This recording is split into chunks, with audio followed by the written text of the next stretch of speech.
사랑합니다. 사랑합니다. 온 마음 다하여 오직 주님 한 분만 간절히 더 원합니다.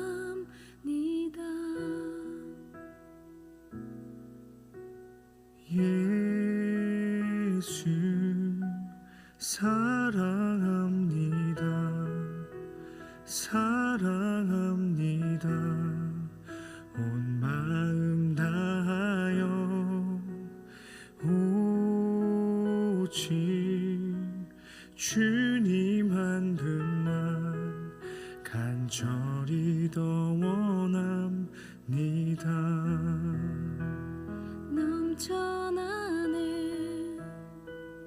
넘쳐나네 주를 향한 내 속에 갈망이 주님께로 날 이끌어 주소서. 주님을 더 원합니다.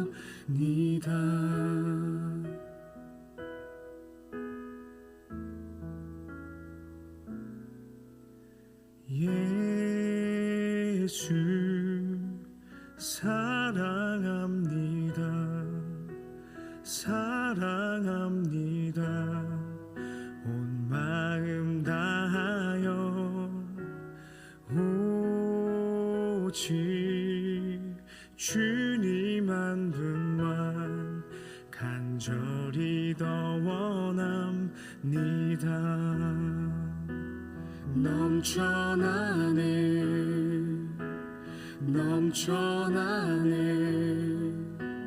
주를 향한 내 속에 갈망이 주님께로 날 이끌어 주소서. 주님을 더 원합니다.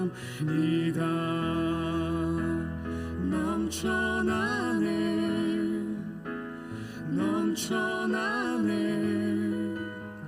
주를 향한 내 속에 갈망이 주님께로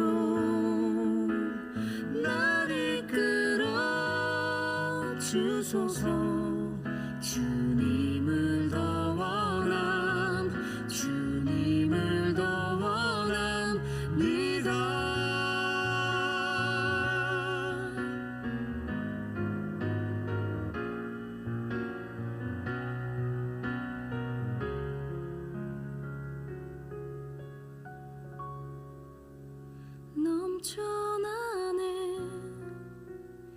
넘쳐나네 주를 향한 내 속에 갈망이 주님께로 날 이끌어 주소서. 주님을 더 원합니다.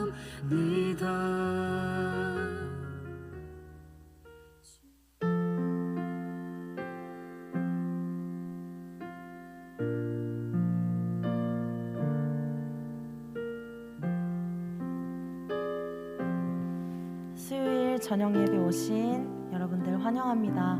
찬송가 144장으로 예배 시작하도록 하겠습니다.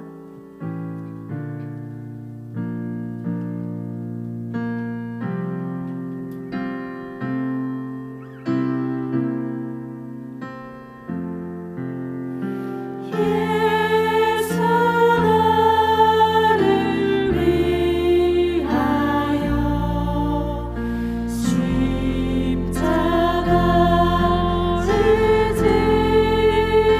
때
나의 그 사랑 나를 살리려 하늘 보좌 버리신 나를 사랑하신 분 그분이 예수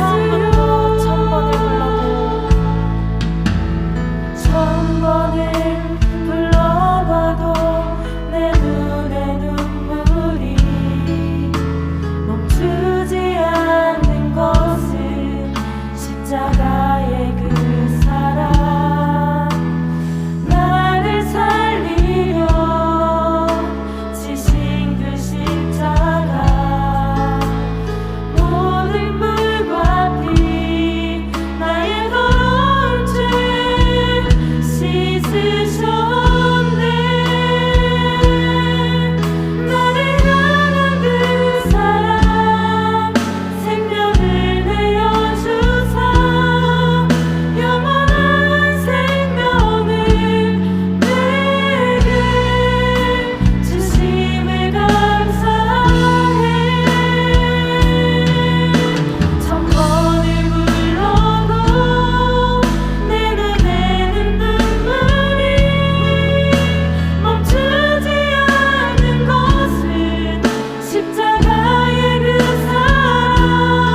예수님 임재하셔서 하늘의 생명과 하늘의 은혜와 축복을 한량없이 부어달라고 우리 예수님의 임재를 위해서 기도하도록 하겠습니다. 하나님 아버지, 오늘도 주의 은혜를 구합니다. 하늘의 공간이 있는 시간 될 수 있도록 도와주시옵소서. 아버지 하나님, 예수님께서 꼭 필요한 것들로 채워주시옵소서.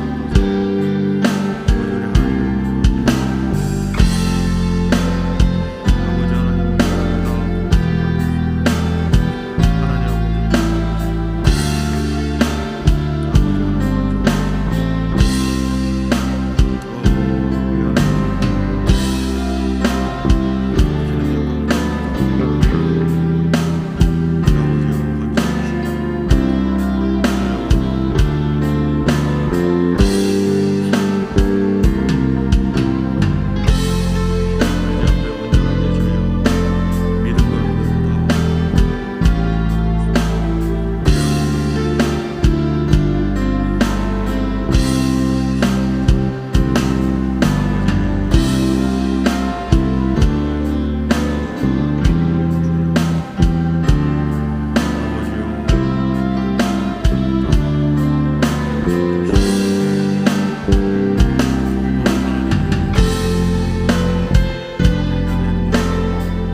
하늘의 것을 구하면 산다.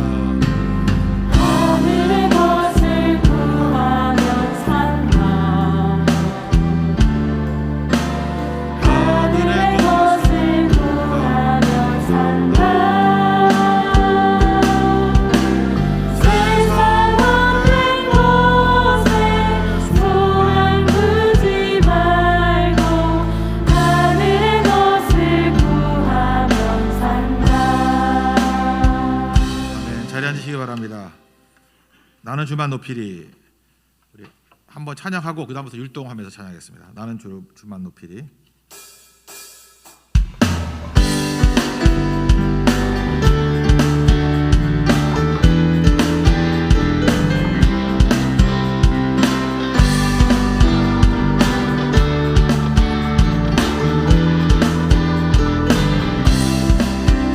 나는 주만 높이리.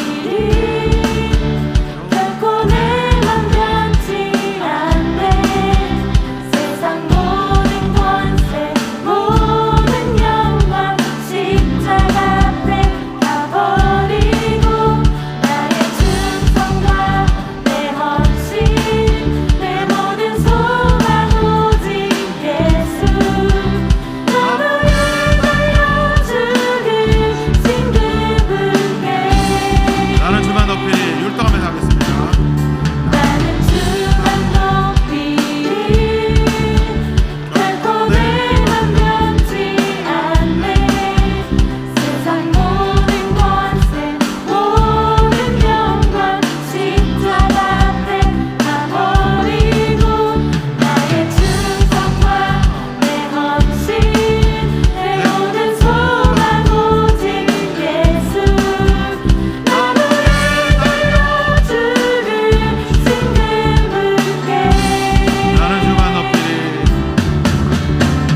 다시 하나님 기도하겠습니다. 교회에 예배드릴 때마다 하나님의 이름을 높이고 성령으로 충만한 교회 될 수 있도록 해달라고 다 같이 하나님 간구하도록 하겠습니다.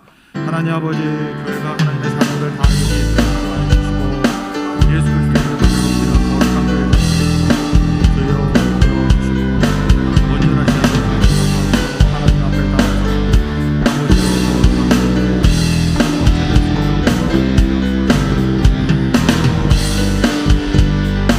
오늘도 우리가 하나님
바랍니다. 요한복음 10장입니다.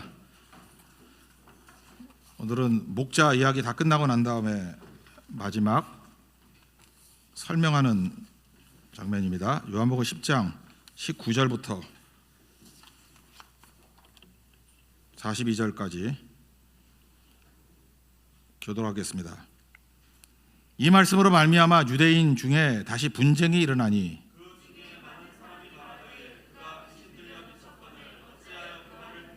어떤 사람은 말하되 이 말은 귀신 들린 자의 말이 아니라 귀신이 맹인의 눈을 뜨게 할 수 있느냐 하더라.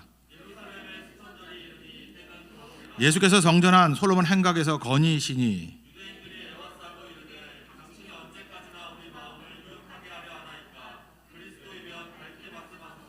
예수께서 대답하시되 내가 너희에게 말하였으되 믿지 아니하는도다. 내가 내 아버지의 이름으로 행하는 일들이 나를 증거하는 것이거늘 내 양은 내 음성을 들으며 나는 그들을 알며 그들은 나를 따르느니라.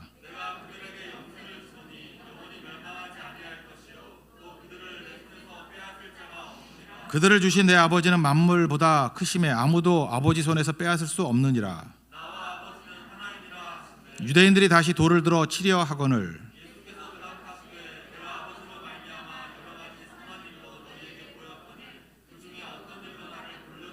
유대인들이 대답하되 선한 일로 말미암아 우리가 너를 돌로 치려는 것이 아니라 신성 모독으로 인함이니 내가 사람이 되어 자칭 하나님이라 함이로다.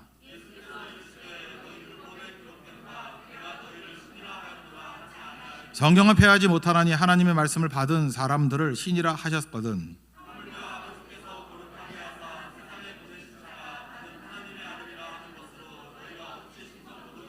만일 내가 내 아버지의 일을 행하지 아니하거든 나를 믿지 말려니와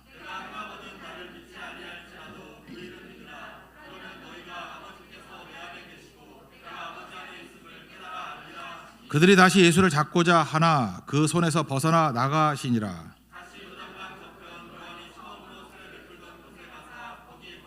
많은 사람이 왔다가 말하되 요한은 아무 표적도 행하지 아니하였으나 요한이 이 사람을 가리켜 말한 것은 다 참이라 하더라.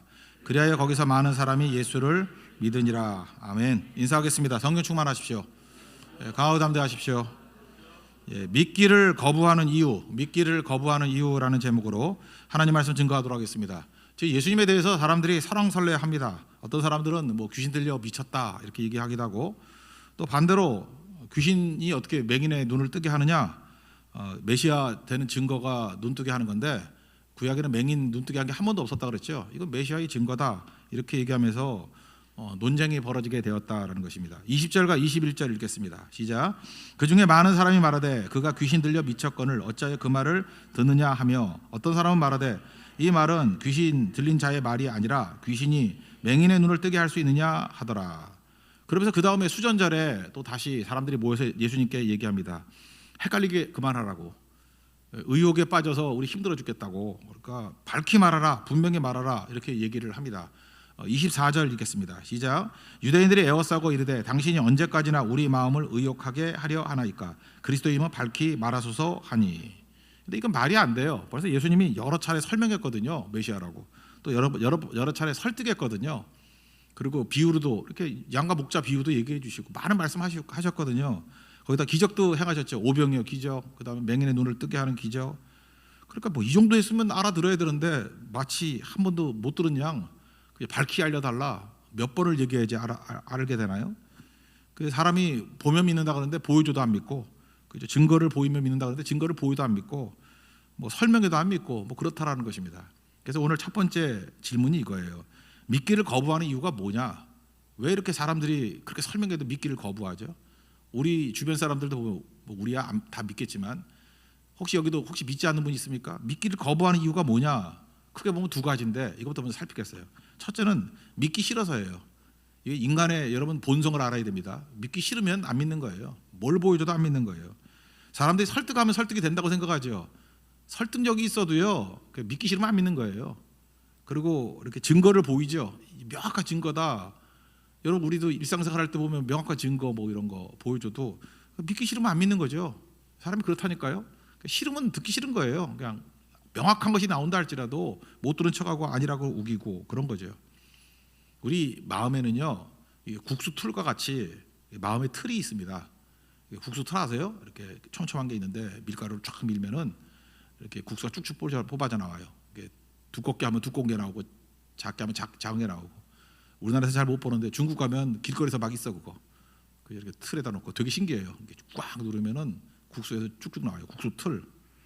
우리 마음에 그런 틀이 있다라는 것입니다. 뭐가 입력이 되든 간에 우리 마음의 틀에서 그죠? 2mm짜리는 2mm짜리가 나오고 3mm짜리는 3mm짜리가 나오고 결정되어 있다라는 것입니다. 그걸 뭐라 그러죠? 고집이라 그러고 자아라 그러고 에고라 그러고 그렇다라는 거예요. 그러니까 사람들이 뭐라 그래도 안 믿는 거예요. 믿기 쉽지 않아서. 25절 상반절까지 읽겠습니다. 시작. 예수께서 대답하시되 내가 너에게 말하였으되 믿지 아니하는도다. 그렇게 설명해도 믿지 아니하는도다. 무슨 뜻이에요? 왜 안 믿냐? 믿기 싫어서 안 믿는다. 이게 답이라는 것입니다. 그러니까 이 사람들의 문제는 뭐예요? 문제가 자기 문제인데, 자기 국수 틀이 문제인데, 마음의 틀이 문제인데 항상 문제가 너한테 있다 그래요. 환경에 있다 그러고 누구 때문에 그렇다 그러고 참 미치는 거죠. 생각보다 이런 사람 엄청 많습니다. 자기가 문제라는 걸 깨달아야 되는 거죠. 그죠? 그러니까 이게 문제가 되는 거죠. 38절 같은 데 보니까 넘어가서 내가 행하거든 나를 믿지 아니할지라도 그 일은 믿으라. 예수님이 어떤 그 기적들, 뭐 행함 이런 거 보면서도 믿어야 되는데 뭐 말이 아니라 물증을 보여주고 행함을 보여줘도 죽어도 안 믿는다라는 것입니다. 그러니까 이런 사람의 특징이 뭐예요? 자기 고집대로 살다가 가는 거죠. 그래서 이제 미리 적용을 한다 그러면 여러분들 어떤 사람이 돼야 되냐면은 우리 좋은 크리스찬들은요 설득이 되는 사람이 돼야 돼요. 지금도 여러분 나이가 들면서 이렇게 힘들어지는 이유가 뭐냐면 그렇게 살다 죽으라 그런 소리 듣는 이유가 뭐냐면 나이 들수록 설득이 안 돼. 왜냐하면 그 사람이 어떻게 설득하는지까지 다 알아. 그래서 그냥 그대로 살다 가는 거거든요. 근데 우리는 죄인이고 약하고 부족하잖아요. 틀린 존재잖아요. 그렇다 그러면 이게 말씀을 듣고 하면 설득이 돼야 될 거 아니에요. 그리고 교육이 뭐예요? 어떤 사람의 새로운 것을 배운다라는 것은 뭐냐? 아, 설득이 되는 게 배우는 거 아니에요? 아, 나는 틀렸어. 나는 아는 게 없어. 나는 깡통이야. 그러니까 새로운 게 들어오면 그게 계속 나를 설득시켜야죠. 그럼 성장이 되고 배움이 있고 그 사람이 폭넓어지고 사람도 많이 따르고 친구도 많아지고 그러는 거라고요.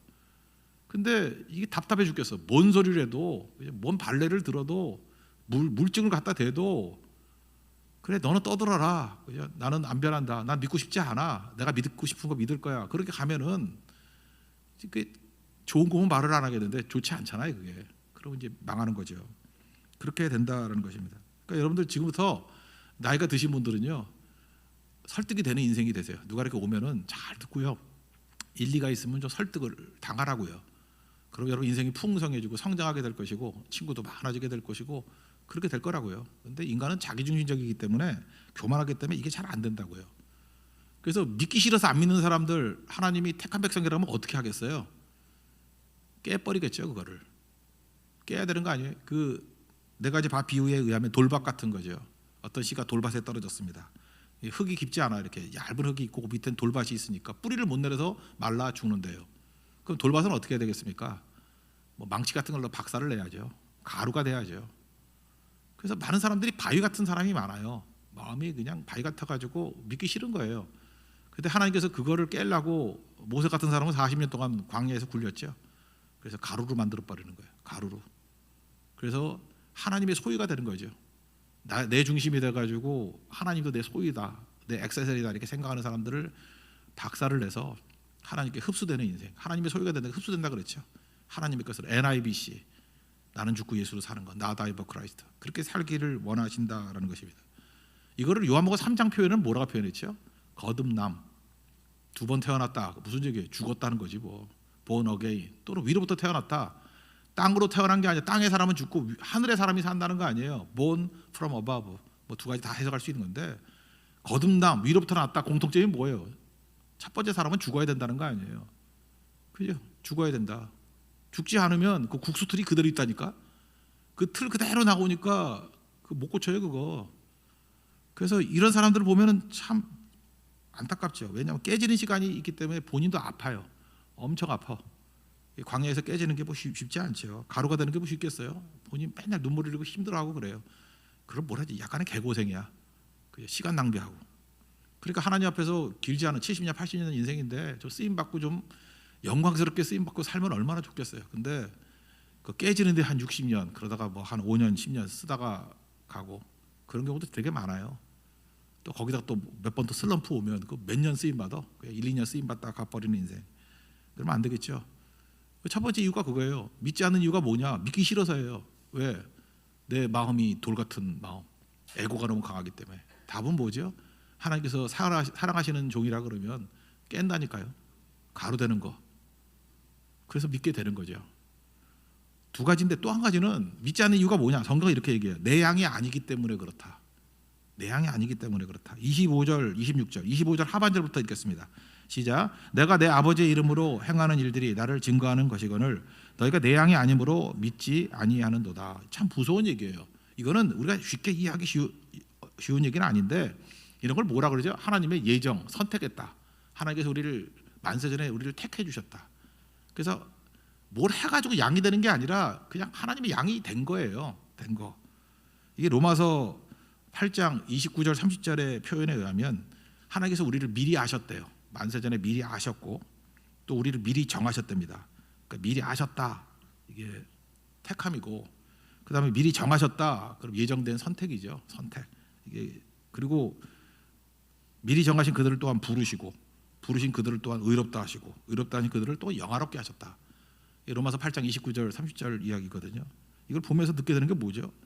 우리가 모르는 어마어마한 하나님의 구원 프로그램이 있다라는 거죠. 근데 이건 우리 이성으로 잘 납득이 안 돼요. 제가 1절에 말씀드렸잖아요.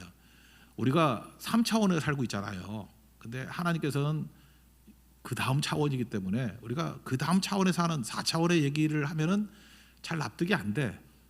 그래서 제가 그런 얘기를 했잖아요. 우리가 지금 3차원에 사니까 우리보다 차원이 하나 낮은 걸 2차원이라 그러잖아. 2차원은 면의 세계 아니에요. 그러니까 면의 세계에 있는 사람들은 모든 사물을 면으로 이해할 거 아니에요. 그럼 사과가 하나 있는데 사과를 단면으로만 이해할 거 아니에요. 근데 가운데 쪽을 쫙 자르면은 뭐 씨도 있고 거뭇거뭇한 게 있잖아요. 그죠? 그래서 가운데가 거뭇거뭇한 게 있는 게 사과다. 그렇게 믿을 거라고. 또 좀 옆을 잘라봐요. 그럼 맨 살이 있는 데잖아. 그러면 그냥 허옇게 나올 거 아니야. 그리고 단면으로 나올 거 아니에요. 근데 어떤 사람이 가운데 자른 거로만 본 사람은 그게 사과라고 생각했어. 가운데가 거뭇거뭇하고 씨가 있고 그래야지 그게 사과야. 근데 어떤 걸 보니까 그냥 하얗기만 해. 이게 어떻게 사과일 수 있느냐? 근데 그 다음 차원에 있는 사람이 뭐라고 얘기하냐면 가운데 거뭇거뭇한 것도 사과고 하얀 것도 사과야. 그럼 모순이라 그러겠죠. 이 차원에 있는 사람들은 모순이라 그럴 거 아니에요. 어떻게 거뭇거뭇한 게 있으면서 하얀 것이 동시에 될 수 있어? 아니야. 그 모든 것이 같이 보면은 하나인 것이야. 아마 이 차원은 무슨 소리인지 못 알아들을걸요. 하나님 차원에서 뭐하고 똑같으냐 하면 우리가 이 예정론 또는 뭐 선택 이런 걸 갖다가 헷갈린다는 이유가 뭐냐. 우리는 시간 속에 살아가잖아요. 시간도 피조물인 거 알죠? 우주에는 시간이 없잖아요. 그래서 영원이라는 것도 시간 개념이 아니에요. 시간을 벗어났다 그런 개념이지. 그러니까 우리는 과거, 현재, 미래 이런 순서로 이해를 해요. 세상 만사가 다 그렇게 된지 알아. 근데 하나님은 그 위에 계신 그 다음 차원에 보시기 때문에 이걸 통째로 본다니까. 과거, 현재, 미래가 다 통째로 보이는 거예요. 그러니까 성경에 그러잖아요. 아브라함의 하나님, 이삭의 하나님, 야곱의 하나님. 다 현재형이죠. 죽은 자의 하나님이 아니라 산 자의 하나님이다. 그러니까 하나님은 니네들은 이게 시간 순서로 이해하지. 아브라함, 그다음에 이삭을 이해하고 요셉을 그다음에 야곱을 이해하지. 근데 하나님은 통째로 보는 거예요. 우리 인생도 통째로 보는 거예요. 숙명론하고 달라요. 결정됐다 그런 뜻이 아니라 우리는 시간으로 이해하지만 하여튼 우리가 순종하는 것들이 하나님 시각에서는 통째로 보인다니까. 그게 예정론이에요. 지금 이렇게 얘기를 하면은 비유로 들면은 아 그럴듯해 하지만 체험적으로는 납득을 못하죠. 성경은 그래서 좋은 거예요. 납득을 못하더라도 사실은 사실대로 얘기를 해. 니네가 뭐 이해하겠냐? 그러면서 이렇게 설명을 한다고. 그게 예정론이에요. 그러니까 우리로서는 모순같이 보이지만 아까 사과 단면이 2차원의 사람들은 모순이라 그랬잖아요. 근데 사과잖아 그게. 마찬가지로 하나님의 차원에서 이게 일시적으로 다 보이는 거다 이렇게 얘기를 합니다. 그러니까 중요한 게 뭐냐? 우리가 믿지 못하는 이유는 뭐냐? 굳이 얘기한다 그러면 택함 받은 백성이 아니기 때문에 그래요. 우리로서는 이게 숙련용 같이 이해가 잘 안 되죠. 근데 성경 그렇게 얘기해요. 양이 아니기 때문에 안 믿는다. 양은 믿죠. 그럼 내가 택함 받은 백성, 내가 양이라는 증거가 뭐죠? 믿어지는 거예요. 여러분 믿어지십니까? 진짜로 믿어지십니까? 예. 그럼 택함 받은 거예요. 근데요, 무슨 물증 아니라 물증 할아버지를 갖다 줘도 안 믿어지는 인간들이 있어. 그러면 둘 중에 하나야. 더 깨져야 될 사람 아니면은 참 무서운 얘기지만 그 택함 받은 백성 아니에요. 양이 아니라고. 양이 아닌 사람들은 죽었다 깨라도 안 믿어져. 그런 거 되게 많아요. 아무리 해도 안 믿어지는 사람이 있어. 저는 그래서 저건 택함 받은 백성이 아니다 그렇게 생각을 했어요. 나중에 보니까 장로님들 이때 하여튼 나 미치겠어 진짜. 그래서 속단하면 절대로 안 된다. 잘 믿더라고요 그분에. 내 눈에서만 안 보였던 거, 안 믿었던 거야. 나는 분명히 얘기했지. 저건 양이 아니야. 나 단정했어요. 저건 염소야. 딱 그랬는데 가봤더니 껍질 하나 벗겨니까 양이야. 그러니까 인간은 알 수 없어요, 그죠? 이게 하나님만 아시는 거기 때문에 이거 갖고 누구 정죄하라는 얘기가 아니에요. 지금 하나님께서 우리에게 지금 그랜드 플랜을 보여주고 있는 거예요. 믿지 않는 이유는 뭐냐면 믿기 싫어서 하나고 또 하나는 양이 아니기 때문에. 니넨 구분 못해 그거. 구분 못해요 우리가. 그렇지만 이 설명을 해주고 있는 거라고. 믿지 않는 이유는 이런 것 때문이라. 그래서 굳이 믿지 않는다 그러면은 믿기 싫어서 안 믿는 게 더 좋죠. 그 사람은 작살나 하면 믿어. 근데 양이 아닌 거는 작살이 나도 안 믿어. 그건 모르지만 우리는 알 수 없어요. 예, 그런 말씀이라는 거예요. 근데 우리는 이거 갖고 헷갈릴 필요가 없고 믿어지잖아요. 그러니까 감사하고 찬송하는 거지. 깨져서 믿던, 원초적으로 믿던 믿음을 주신 거 하나님의 선물이에요. 예배에서도 보세요. 믿음 하나님의 선물이라고. 믿어지십니까? 그래서 저는 성도들을 볼 때 제일 기쁜 게 뭔지 알아요? 하나님을 믿는 모습을 볼 때 너무너무 기쁜 거야. 와, 하나님 구원받은 백성입니다. 택한 백성입니다. 그거 확인하는 거예요. 그죠? 아, 구원받았군요. 구원받았군요. 또 그리고 믿기 싫어하는 사람일지 이게 양이 아닐지 우리 모르니까 계속 말씀 증거하는 거예요. 그러다가 5년 지나고 10년 지나고 난 다음에 그 강팍한 사람이 예수 믿고 주께로 돌아오면 주님 감사합니다. 그죠? 이게 믿기 싫어서 안 믿은 놈이군요. 이거 바위군요. 그러니까 열심히 망치 더 큰 거 해머 들고 와서 계속 깨는 거죠.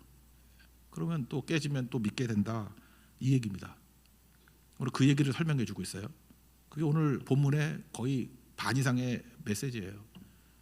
그럼 그 다음 얘기죠. 어떻게든 믿으면 어떤 일이 벌어져요? 영생이 주어진다는 것입니다. 믿으면 영생, eternal life. 이 요한복음은 영생하고 생명하고 교우적으로 사용합니다. eternal life나 또는 life나 뭐 같이 사용해요. 생명이 있다는 거예요. 생명이. 그죠? 믿으면 영생이 있고 안 믿으면 영벌이 있죠. 지옥 간다는 거 아니에요. 그래서 우리 인생에서 가장 중요한 문제가 뭡니까? 영생의 문제예요. 예수 믿고 영생 얻는 거. 그거보다 중요한 문제가 어디 있겠어요? 마가복음 3장 38장 36절 보면은 만일 사람이 온 천을 얻고도 자기 목숨을 잃으면 무엇이 유익하리요? 세상에 다 얻고 난다 할지라도 목숨 못 얻고 지옥 가면 뭐가 유익하냐 뭐 그런 얘기겠죠. 이 세상에서 이 땅이 다가 아닙니다. 이 땅은 끝이 아니라는 거죠. 죽음이 끝. 그 성경은 죽었다는 표현을 안 써요. 성도들한테는 잔다라는 표현을 쓰지. 우리 자는 거거든요. 여러분 우리는 여기서 죽었다 그래. 근데 본인은 보세요. 이렇게 자는 거야. 잤다가 눈 뜨게 보면 천국이야. 그러면 연속돼서 천국 간 거야. 예수님 웃고 계시면 천국이에요. 딱 깼더니 엄마가 일어나 그러면은 이 땅이니까 새벽기도 와야지, 그죠? 못 오면 그 다음 날 와야지. 하여튼 그런 거예요. 그런 차이점이 있다는 거죠. 뭐 그거 외에는 별 차이 없는 거죠.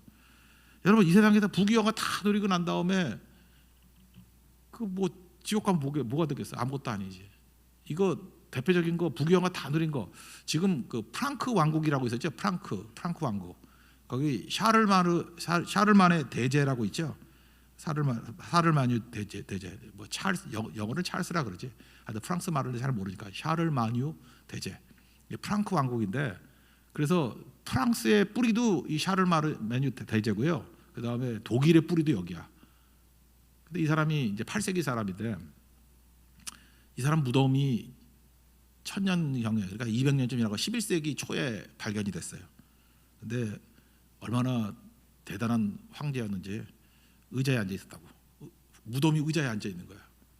그리고 이렇게 황금으로 해가지고 그러니까 뭐 미이라 같이 된 거죠. 근데 200년 정도 지났으니까 그게 그대로 있더라는 거예요. 그죠? 교회 지하실 같은데 이렇게 무덤 만들어 놓은 거니까. 그랬더니 특징이 뭐냐? 그거 여러분들 인터넷 같은데 찾아보면 나와요. 그 샤를만의 대제 그 그림 그거 보면 나올 거야. 내가 봤으니까 여러분들 찾을 수 있을 거예요. 보면은 한 손을 이렇게 들고 있고요. 한 의자에 앉아 있는데 무릎에는 성경책이 있고 그 다음에 손가락에 거기 지적하는 게 있어요. 근데 그 말씀이 뭐냐면 마가복음 8장 36절이래. 사람이 많이 온천을 얻고도 자기 목숨을 잃으면 무엇이 유익하리요. 그러니까 유럽에 있어서 뿌리가 되는, 우리 지금 광개토 대왕 정도 되는 거예요, 그죠? 대단한 황제가 있는데 샤를마는 대제. 근데 그렇게 많은 걸 가져봐야 그 사람이 무덤에서 말하고자 하는 게 뭐예요? 천국 못 가면 그 무슨 영생 못 얻으면 뭔 소용이 있냐, 그런 얘기겠죠. 여기 뭐 대충 보니까 넉넉 잡고 한 50쯤 되는 분이 좀 연장자인 것 같네요. 50쯤 되셨죠? 되셨죠, 50쯤. 미안해요, 나이 알려줘서. 예, 50쯤 되셨죠. 한번 생각해봐요. 이제까지 살아왔던 일들 이렇게 돌이켜 보면은 뭐 했어요 인생에서? 그냥 어려서부터 뭐 이렇게 음악 하고 다녔으니까 뭐 외국 많이 다녔대. 그러니까 여행 다닌 거, 그 원더를 했던 거 돌이켜 보면은 남들게 뭐 있어요? 그냥 희미한 기억들밖에 없어. 그게 인생이에요. 50년을 살아봐도 실제로 이렇게 돌이켜 보면은 몇 개 없어. 그냥 뭐 우리 뭐 서울 사는 사람들은 수영장도 많이 못 가잖아. 해수욕장도 많이 못 가잖아. 해수욕장 가족들끼리 한꺼번에 가기가 쉽지 않거든. 그러니까 어떤 때 한번 갔던 거 뭐 몇 가지 그런 기억. 뭐 외국 가가지고 뭐 기억도 안 날 걸. 뭐 어디 가가지고 우린 선교 많이 갔으니까 뭐 선교 기억. 그러니까 흐릿한 기억밖에 남는 게 없어요. 그게 인생이에요. 거기서 뭐 잘 살면 뭐하고 이런 황제들 뭐 샤를만의 대제 이런 사람도 똑같다고요. 돌이켜 보면은 흐릿한 기억 몇 개밖에 없는 거예요. 근데 천하를 얻고도 생명 잃으면 목숨 잃으면 뭐가 유익하겠냐고. 우리 인생에서 영생만큼 중요한 것이 없죠. 어떤 성도인데 죽음을 앞두고 이렇게 이제 곧 죽는다라는 선고를 받았어요, 의사한테. 그때 이분이 되게 담대하더라고, 겉으로는. 그래서 약간은 좀 놀란 적이래요. 해요. 아, 자기 인생에 후회가 없대. 난 그 소리 처음 들어봤어. 자기 인생에 후회가 없대.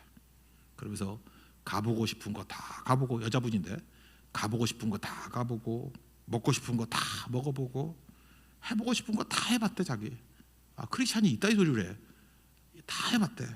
그래서 속으로 맛집 유튜버인가, 먹을 거 다 보고, 뭐 여행 유튜버인가, 꼭 유튜버 같은 얘기를 하고 있어. 자기 다 해봐서 후회가 없대. 아니, 크리스찬이 이런 소리 하면 어떡해. 난 예수님 믿고 선교하고 이제 말씀 복음 증거하고 이제 주님 앞에 설 생각을 하니까 기쁘다. 그래서 후회가 없다. 뭐 이런 식이 나와야지. 해볼 거 다 해보고 먹을 거 다 먹어보고 갈 때 다 가봐서 후회가 없다니. 그분 그러다가 마지막 진짜 죽을 때가 되니까 사색이 됐겠지. 사색이 되고 막 두려워 떨면서 죽었다라는 소식을 들었어요. 내가 본 적은 없고. 이거 엉터리로 된 거지. 이게 뭐야 이게. 여러분 인생이 그래요. 하나님 앞에 설 준비해야죠. 그거 안 하면 뭔 의미가 있겠냐고. 아무것도 아니지. 그죠? 그래서 예수님 믿으면 어떤 일이 벌어져요? 영생이 있어요. 영생이. 죽음이 끝이 아니고 건널목이라니까. 우리 70년 80년이잖아요. 뭐 인생. 근데 영원이라는 거는 무한대 아니야. 무한대. 영원한. 그 세계가 기다리는 이거 뭐 점에 불과한 거지. 점에.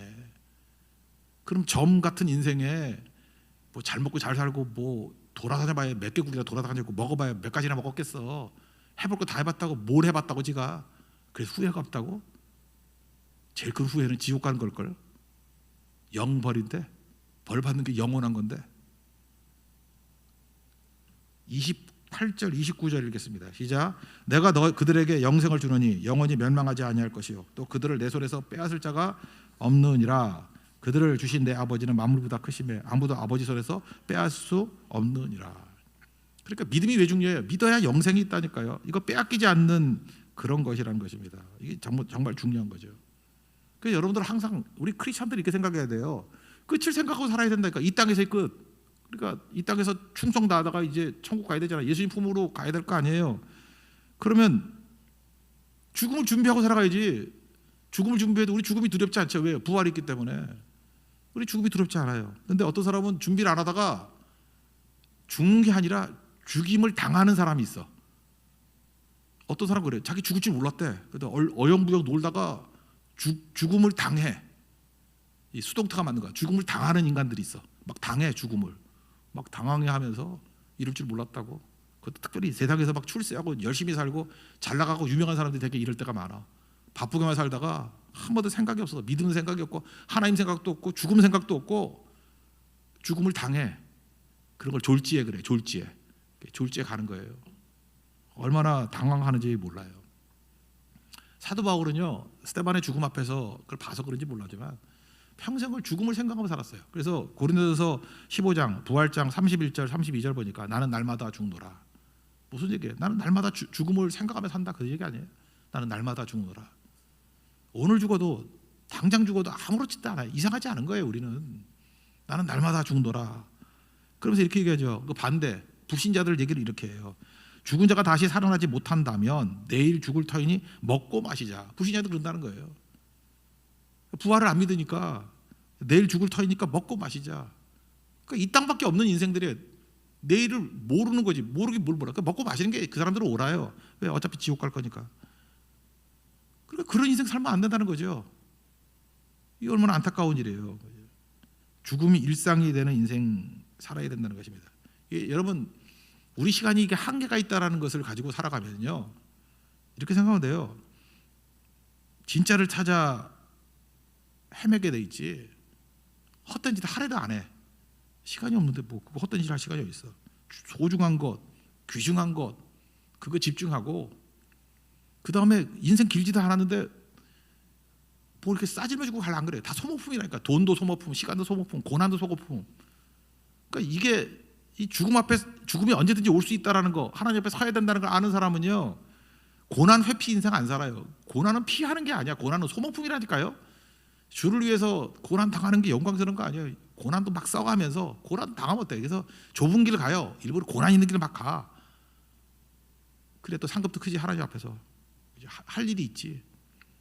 그래서 편한 길 안 가요. 편한 길하고 유럽 여행 갈래, 뭐 네팔 선교 갈래 그러면 다 네팔 선교가. 왜 그래요? 그 힘들어도 고난스러워도 그거 하는 거죠. 그래서 주님 앞에 서는 거 아닙니까? 그게 믿는 자의 삶이죠. 크리스천들에게 돌아가실 때 그런 얘기를 해요. 특별히 그 예수 잘 믿는 분인데 그분도 여자분이에요. 물어요. 목사님 어떻게 하면 구원받죠? 몰라서가 아니에요. 그분 확인하고 싶어서. 예수님의 십자가 믿으면 구원받습니다. 권사님 믿으시잖아요. 아멘해요. 그래서 다시 한번 물어봐 달래요. 그래서 제가 요한복음 3장 15절 16절 읽어드렸어요. 그를 믿는 자마다 영생을 얻게 하려 하심이라. 그 예수님 믿습니까? 예, 믿습니다. 영생 얻었네요. 요한복음 3장 16절 그 다음 절입니다. 하나님이 세상을 이처럼 사랑하사. 그 권사님 이름 넣었어요. 하나님께서 누구누구 권사님을 이처럼 사랑하사 독생자 예수를 주셨으니 이는 그를 믿는 자마다 멸망하지 않고 영생을 얻게 하려 하심이라. 믿죠? 믿습니다. 영생 얻었죠? 아멘. 그러고 가셨어요. 그거죠. 그러니까 확인할 건 그거예요. 그래야 후회 없는 인생이죠. 어떤 조건이든 간에 예수님 믿으면 영생이 있습니다. 여러분 믿습니까? 영생 얻는 거 이거보다 중요한 게 어디 있어요? 이건 뭐 최고죠, 최고. 그러니까 오늘이라도 당장 이 문제 해결하고 있으면은 그러니까 죽음이 일상이 돼요. 나는 날마다 죽노라. 그래서 여러분 밤에 주무실 때 이거 내가 죽을 수도 있다 생각하고 가야 돼요. 그러니까 우리 맨날 좋은 청지기 부르잖아. 잠 깨니 세상이면 예배드리고 잠 깨니 예수이면 천국이라고. 그 날마다 죽는 거예요. 날마다 죽는다는 게 뭐예요? 날마다 죽음 앞에서 묵상하고 살아간다 이런 거죠. 그 독일 사람 두 사람 소개하고 설교 마칠게요. 삶과 죽음에 대해서 묵상했던 두 사람이 있어. 하나가 신학자인 폴 틸리라는 사람이고 2차 대전 그때 있던 사람들이에요. 폴 틸리 신학을 한 사람은 뭐 잘할 거예요. 또 한 사람이 우리 선한 능력으로 그 차장 그 썼던 옥중서실에 썼던 디트리히트 보네퍼 동시대 사람이에요. 폴 틸리 이 사람은 이제 실존주의 철학자로도 유명해요. 근데 실존주의 신학자라 그러죠. 어려운 얘기지만 그래도 간단히 소개를 해줘야 될 거 아니에요. 이 사람이 뭘 주장했는지. 이 사람이 말하는 개념은 존재 비존재야. 존재 비존재. 말이 어려워요. 존재는 삶, 비존재는 죽음. 하여튼 독일 녀석들은 이상해. 그냥 삶과 죽음 그러면 될 것 같고 존재 비존재 이렇게 어렵게 만들어. 이해됐죠? 인간이란 게 뭐냐? 존재와 비존재 사이의 그 무엇이래. 그거 당연한 얘기지. 삶과 죽음 사이의 그 무엇. 그게 인간이래. 그 쉬운 얘기를 이렇게 어렵게 얘기하려고 그랬어. 근데 인간의 실존이 뭐냐? 그러니까 인간의 실존적인 모순이 뭐냐면 언제 죽을지 모르는 거래. 존재가 비존재를 포함하고 있대. 말이 어려운 건데 살아가면서도 항상 언제 죽을지 모르는 이런 마음이 있죠. 그러니까 존재가 비존재, 죽음을 항상 이렇게 포함하고 있다. 언제 죽을지 모르는 위험 속에 있는 거. 그게 인간이라는 거예요. 인간. 그래서 위협을 받고 있대. 비존재의 위협을 받고 있대. 뭐 어려운 얘기지만 그 정도 하면 알겠죠. 도덕 시간 수준 정도만 합시다. 죽음의 위협을 극복하는 힘이 있대. 이제부터 이제 해답이 나오는 거죠. 그게 존재하고자 하는 힘이래. 참 말도 힘들어. 그러니까 생의 힘, 존재하고자 하는 힘. 이걸 폴 틸리는 존재의 용기라고 했어요. 다 몰라도 돼요. 쉽게 얘기하면 내가 이 땅을 살아갈 때 이 삶에 의미를 주고 힘을 주는 거는 내 의지라는 거예요. 의지하고 용기. 그러니까 존재 용기, 의지. 내가 열심히 살아야지. 이를 악물고, 그죠? 정신 차려야지. 정신이 또 하사불성, 뭐 이런 식으로 극기 뭐 이렇게 써놓고 그러면 된대. 뭔 소리인지 알겠죠? 동의할 수 없음. 저도 본 적은 없어요. 근데 폴 틸리 죽을 때 되게 두려워하면서 죽었대. 누가 그러더라고. 증명할 길은 없어요. 거의 유튜버 수준의 얘기인데 하여튼간에 그런 게 있더라고. 이게 폴 틸리야. 폴 틸리. 오늘 본문 31절부터 39절까지 얘기 제가 오늘 설교 별로 안 할게요. 예수님께 논쟁하고 예수님이 뭐 인성이냐 신성이냐 이러고 돌로 치르는 사람들 뭐 신성 모독이냐 아니니 제가 31절에서 39절까지 쭉 읽으면 느끼는 게 그냥 폴 틸리 같은 느낌을 받았어. 존재니 비존재니 이러면서 쓸데없는 탁상 공론을 하고 있어요. 설교 안 할게요. 그건 별 얘기 아닌 것 같아. 쓸데없는 얘기. 동시대에 폴 틸리의 동시대에 디트리히트 보네퍼가 있었어요. 이 사람도 비슷한 정도의 똑똑한 사람이에요. 이 사람도 독일 사람이니까 또 말을 어렵게 했어. 죽음은 우리 크리스찬의 죽음은 자유에 이르는 향연이다. 하다 말은 어렵게 해놨어. 그러니까 자유에 이르는 축제라는 거예요. 축제. 자유가 뭐냐? 우리는 요한복음을 배웠기 때문에 요 정도는 알 거예요. 8장 32절 보니까 진리를 알지니 진리가 너희를 자유케 한다. 이 진리는 예수님으로 치환하면 된다 그랬죠. 예수를 알지니 예수가 자유케 한다. 그렇다 그러면 보네퍼의 얘기를 이해할 수 있겠죠. 죽음은 예수님 때문에 주시는 자유에 이르는 향연이라고. 그러니까 예수님 믿고 난 다음에 완전한 자유, 묶였던 것이 풀려나는 해방되는 자유를 누리는 게 그게 죽음이라고. 그러니까 우리식으로 크리스찬식으로 얘기하면 뭐예요? 천국의 기쁨이라는 거죠. 죽고 난 다음에 예수님 품에 안기는 스데반과 같이 하나님 보좌 우편에 서서 환영하는 그 자유를 향해서 묶였다가 자유를 향해서 가는 그 기쁨이라고. 하여튼 얘네들은 말을 되게 어렵게 해요. 그러면서 이 땅에서 삶의 의미는 뭐냐면 그 최고의 향연을 향해 나가기 위해서 훈련받고 고난받고 자유를 훈련하는 자이다 이렇게 얘기를 했어요. 그러니까 이 땅에서의 모든 삶은 뭐예요? 마지막 그 자유의 완성을 향해서 나아가는 모든 치료해야 될 대가들이라는 거죠. 그러니까 제가 맨날 설교하는 그거예요. 다 소모품이거든. 시간도 소모품이고 시간 쓰고 돈 쓰고 고난까지 써가지고 그저 그 천국을 향해서 나아가는 모습이 돼야 된다. 이런 거였다고요. 그래서 그가 뭘 했느냐? 실제로 뭘 했냐? 이거예요. 동시대 사람을 했지. 폴 틸리하고 둘 다. 당시에 나치가 있었습니다. 히틀러. 유태인 학살하고. 근데 독일 교회 95%가 히틀러 지지했어요. 교회가 말이 안 되죠. 제가 지금 많이 잡은 거예요. 95%라고. 어떤 사람은 99%라는 말도 있어. 하여튼 전부 다 그걸로 갔어요. 근데 보네퍼가 소속된 걸 고백교회라 그러는데 많이 잡으면 5%, 작게 잡으면 1%. 거기만 히틀러에 대항했어요. 저거 아니라고. 하나님 말씀하고 맞지 않는다고. 그래서 핍박당하고 막 그랬어요. 근데 보네퍼는 한술 더 떠가지고 저런 미친놈이 운전대 잡으면 나라 망한다. 그래서 암살단에 들어가서 히틀러 암살하는데 들어갔다고. 잡혀가지고 수용소에 있다가 뭐 옥중서신 쓰고 이렇게 글 쓰다가 39세에 죽었죠. 순교죠. 순교. 39세에 순교했습니다. 근데 그가 그렇게 했던 결정의 이유가 뭐냐? 우리 삶의 자유를 향한 향연이기 때문에 그 전에 하나님께 내게 주신 사명을 이루기 위해서 고난 당하고 심지어 순교하고 죽는 것이 그게 축복이다 이렇게 생각했기 때문에 그렇다는 거예요. 이 사람들 두 사람 다 공통점이 있어요. 2차 대전 때 미국 뉴욕에 유니언 신학교라고 있거든요. 유니언 신학교에 둘 다 교수로 초빙을 받았어. 워낙 똑똑하니까. 폴 틸리는요 스타 강사였어요. 그 당시가 실존주의 시대니까 뭐 프랑스는 샤르트르 있고 뭐 이럴 때니까 폴 틸리도 미국이 원래 학문적으로 좀 이렇게 꿀리잖아. 그래서 폴 틸리가 왔다 그러니까 대단한 미국의 철학자로, 미국의 신학자로 이렇게 막 내세워 줄 때야. 그래서 타임지 표지 인물까지 됐어요. 폴 틸리.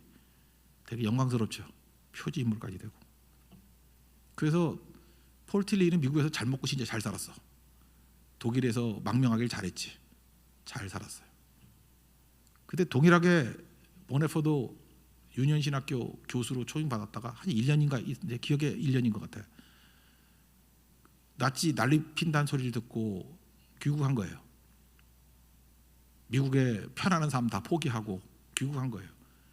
그리고 투쟁하다가 39살에 죽었다니까. 이 사람도 천재인데.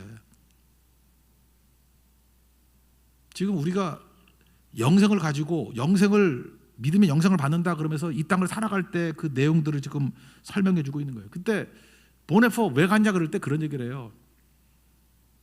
독일 교회 저렇게 놔두면은 분명히 히틀러 망할 건데 히틀러 망하고 난 다음에 교회 뿌리가 어딨냐고. 전체 교회가 다 히틀러 지지하고 했으니 독일 교회는 망한 거지. 루터의 전통을 가지고 있는 이 독일 교회 망한 거지. 그때 보네포 같은 사람이 있었기 때문에 그 고백교회가 있었기 때문에 독일 망하고 난 다음에요. 이 고백교회를 중심으로 해가지고 교회가 다시 일어서게 됐어요. 이건 다 가짜들 아니야. 다 바리새인들, 사두개인 같은 놈들 아니야. 근데 이게 진짜잖아요. 그러니까 그게 있었기 때문에 수는 소수였지만 그래서 마지막 시대 이 핍박의 시대는요 수 많다고 되는 게 아니에요. 진짜 말씀대로 제대로 하고 있는 소수라도 그게 생명의 뿌리라고. 그게 구루터기예요. 구루터 남은 자. 밤나무 상수리 나무가 배임을 당한다 할지라도 구루터기는 남아있다 그러잖아요. 남은 거 거기서 독일교회가 다시 이르는 거예요. 너무너무 중요한 거죠. 이게 영생을 믿는 사람이 이 땅에서 영생을 향해 나아가는 향연의 삶입니다. 이렇게 사는 거죠. 이게 인생이에요. 성경을 그래서 우리에게 분명히 얘기하고 있습니다. 영생을 믿느냐? 그 이 땅의 삶이 그렇게 살면 안 되지. 그 얘기예요. 이 땅 길지 않은데 그렇게 살면 안 되지. 틸리 같이 살면 안 되고 보네포 같이 살아야지. 그 얘기죠. 이거 보나 말하죠. 이렇게 사는 거예요. 이렇게 사는 거. 이 땅을 살면은 우리가 이래저래 의심이 있어요. 우리 뭐 죽음 그래도 뭐 두려움이 있고 그러잖아요. 특별히 믿음과 의심에 관심이 많았던 사람이 종교 개혁자들이거든. 루터 칼빈 다 이런 사람들이에요. 근데 루터 칼빈이 막 투쟁을 하면서 나는 믿는데 이게 의심이 생기는데 어떡하지? 의심을 뭐 나쁘다 그러지 않았어요. 의심을 이겨나가야 된다고 했다. 의심의 구름을 딛고 나가야 된다고 생각했어요. 근데 의심을 딛고 나가서 이기는 방법이 뭔지 알아요? 그들이 내린 결론들이 순종이에요. 보네포라고 의심이 없었겠어? 의심이 있었겠죠. 근데 그 의심이 사라지고 확신 가운데 거하게 되는 방법이 뭐였냐면 순종이라고. 미국에 있을 때 의심이 됐는데 독일 가서 말씀대로 고난받고 순교 자리까지 나가니까 확신이 오더라는 거예요. 확신이. 이거는 뭐하고 똑같으냐 하면 사도행전 5장 32절을 보니까 자기에게 순종하는 사람들에게 주신 성령도 그리하니라. 누가 성령 줘요? 순종하는 자에게 성령을 주신다고. 근데 하나님 말씀이 순종해 보면요, 뭐 우리 아침에도 얘기했잖아요. 순종하면 뭐 방향 잡고 도약하고 기적이 일어난다. 그런 측면에도 볼 수 있지만 순종하는 자는 말씀이 머릿속에 머무르지 아니하고 육체가 돼가지고 자기도 보는 거야. 하나님 말씀의 능력이 확신이 오는 거예요. 여러분 의심하는 사람들 있습니까? 방구석에 처박혔으니까 의심이 되는 거야. 현장에 가서 말씀대로 살아보십시오. 고난 딛고 부딪혀 보라고요. 그래서 이번에 뭐 제주 선교만 갔다 오신 분들만 해도 막 영이 살아나잖아. 왜 그래요? 순종했기 때문에 그래요. 현장에 갔기 때문에 그래요. 하나님이 어떻게 역사하시는지를 봤기 때문에 그렇다고. 그럼 의심은 다 이길 수 있다라는 거예요. 의심이 있는 사람들 둘 다 의심이 있어요. 보네포 같이 살면은요 의심이 사라져요. 폴 틸리 같이 살면 의심 투성이. 아까 얘기했잖아요. 죽을 때 두려워 떨면서 죽었다고. 어떤 길을 살아가시겠습니까? 이 땅에서 우리가 영생을 향해 가는 백성들이 믿음 가지고 사는 거 아니에요. 의심이 올 때마다 뭘 강화시켜야 돼요? 물론 기도하고 하나님의 성령의 능력을 구하는 것도 맞아요. 그 순종하는 자에게 성령 주신다. 더 우선이 뭐냐? 순종이라고. 순종은 뭐 새 창조의 역사가 나타나는 것도 맞지만 순종하는 자에게 확신이 온다니까요. 의심이 사라진다니까. 의심의 그룹이 다 사라진다니까. 저는 그래서 우리 성도들이 오락가락하고 긴가민가한 그런 성도가 아니라 확신 가운데서는 믿음의 종되기를 축원합니다. 오늘 예수님이 그 말씀하시는 거예요. 마지막 결론이에요. 쭉 이 목자와 양 비유의 마지막 결론, 이 논쟁의 결론. 정리하면 이렇습니다. 믿음을 거부하는 사람들, 이유는 두 가지예요. 그러니까 일상적인 이유, 믿기 싫어서, 자아가 강해서 작살난다는 거죠. 깨져야 된다는 거. 이건 소망이 있어요. 근데 우리는 모르지만 버림받은 사람이 있어요. 양이 아니기 때문에. 양이 아닌 사람, 그럼 내가 양이 아니면 어떻게 믿어지는 거는요, 양이란 소리예요. 그러니까 최고의 기쁨, 최고의 감사가 뭐냐면 예수님이 믿어지는 거예요. 믿어지면 영생이 있습니다. 믿습니까? 그거예요.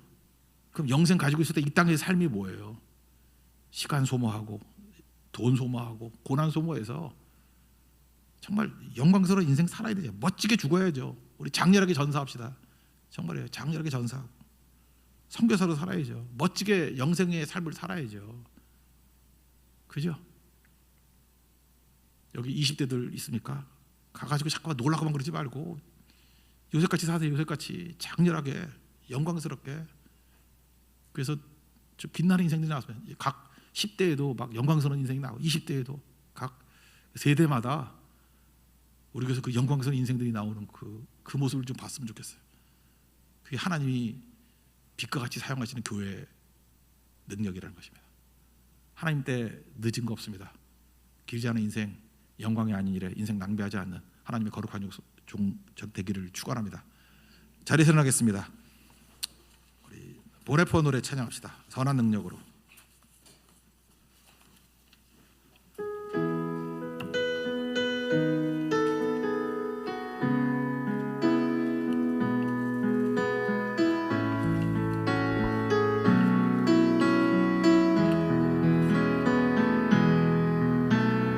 선한 능력으로 안으시네 그 크신 팔로 나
믿음 없이면 다 실패한 인생이 될 수밖에 없다라는 거예요. 믿기 싫어서 그런 것들 많이 있거든요. 우리 다 믿으시죠? 영생 확인하십시오. 그리고 이 땅에서 하나님의 사명 위에서 살 수 있는 인생 될 수 있도록 해달라고. 우리 주변에 믿지 않는 영혼들 얼마나 많습니까? 최고의 기쁨은 믿는 사람들을 보는 거예요. 아, 저 사람이 양이구나, 버림받은 자가 아니구나, 그죠? 구원받는 일들, 그거 집중해야 될 것입니다. 그런 영광이 임하는 교회 되게 달라. 다 같이 한번 간구하도록 하겠습니다. 하나님 아버지, 주의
주 예수 그리스도의 은혜와 아버지 하나님의 사랑과 성령의 교통하심이 순종에 내려놓는 길을 걷기를 다짐하는 주의 거룩한 백성들 머리 위에 이제로부터 영원토록 함께 있을지어다. 아멘.